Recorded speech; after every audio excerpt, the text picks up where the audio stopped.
I'm Pat Liddy, and I'm going to be taking you all on an exploration, if you like, of a relatively new place.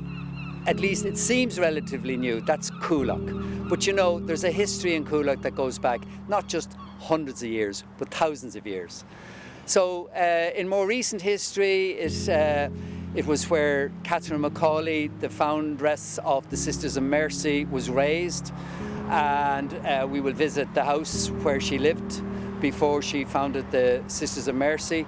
We will go along into Coolock village, which is very different to what it used to be, but the old Malahide Road, which used to be a very narrow, twisty, winding road going out to Malahide. There are little traces of that around, away from the main dual carriageway. We'll follow some of that old road. After the village itself, we'll go over to Cadbury's, where we'll see a mound, which people pass every day. And this mound is actually possibly about 5,000 years old. And inside this mound, there are probably bodies of people who died from the plague all that time ago. And it's still there. And from there, we will pass over the old Santry River, which was the lifeblood of Coolock and Raheny and places like that. It sustained the agriculture in this area. And this was the primary agricultural area of Dublin for literally thousands of years. The Vikings came here, the Normans came here, the English came here. It was the breadbasket of Dublin. And then we'll finish where maybe there was a monastery going back to about the 7th century at St. John the Evangelist Church near Tonglegee Road. So all in all, it's a fascinating tour of your own area. We'll be meeting a couple of schools on this walk. So this is one of them, girls' school obviously. But it was founded by, well, the school wasn't, but the order was founded by Catherine McAuley. I think the order was founded in 1831, but she died 10 years later, basically from overwork. In that 10 years, the order grew from just a few people to become one of the very biggest ever religious orders in the world, not just in Ireland. And in the Crimean War, they were very prominent. Even Florence Nightingale said that my work here is of nothing compared to the Irish Sisters of Mercy.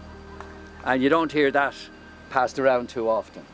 During the penal times, and before they could actually even be allowed under tolerance from the local gentry and the local lawgivers, before the tolerance allowed people to gather in a chapel, they had to hear Mass outdoors.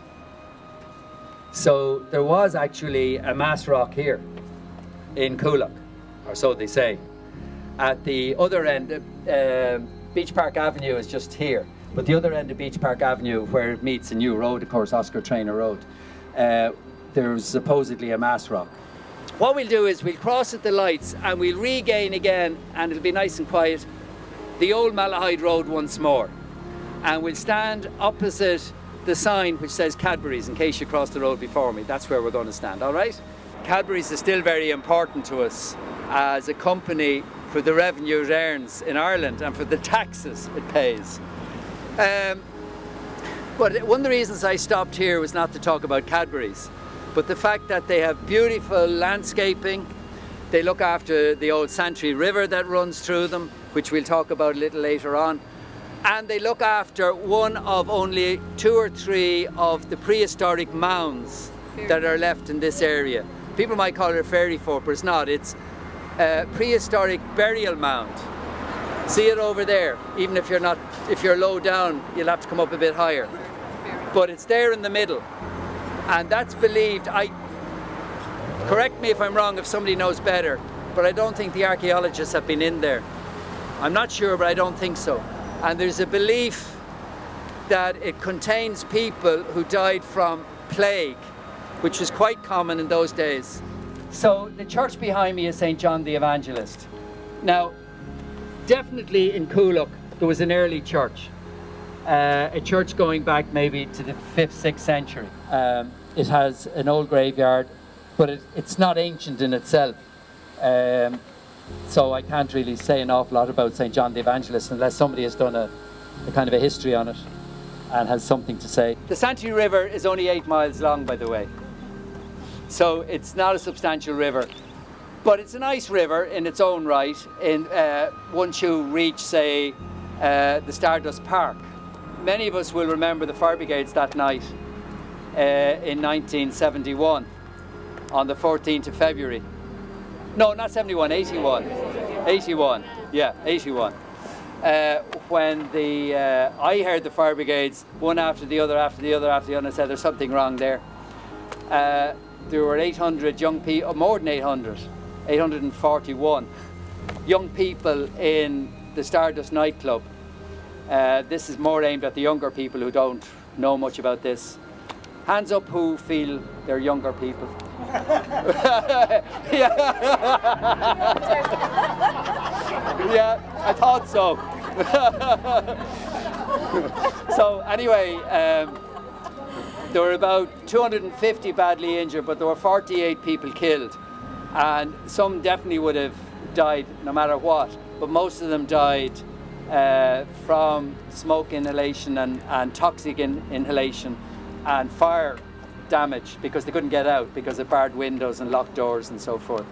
So a lot of lessons were learned from the Stardust. So there's a beautiful memorial now in the park, the Stardust Memorial. So it's possible that some of you are unaware of it, so you can go up and have a look at it. It's a beautiful park. It's in a former, well, it still is, but most corporation or council housing estates have been bought out, or quite a lot of the houses have been bought out, but it's a former council estate. And having said that, the park is a credit to any park. It's really nice. So as I say, it comes down here and continues to go on down that way, down to Raheny. And this river was one of the reasons Raheny was built. Aina. There was a rat, or an old Celtic period. What? Yeah, Aina's rat. Yeah. Was built there because of the plentiful supply of water. You only built a community where you had safe water, or water close to you in case of needs, attack or otherwise. So, and of course another big house down that way, rather than down Tonglegee Road, you know it means Tonglegee, your arse to the wind, to put it politely.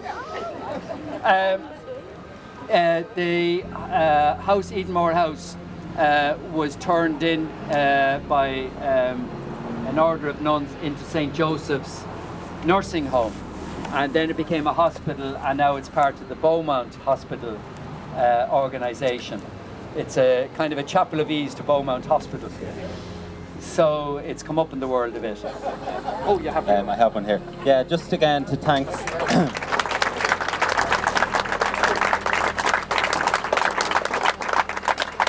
That saves me asking for a round of applause, but it's great. Thanks to Pat just for coming out today, and thanks to everyone for coming out. It's a great turnout and nice way.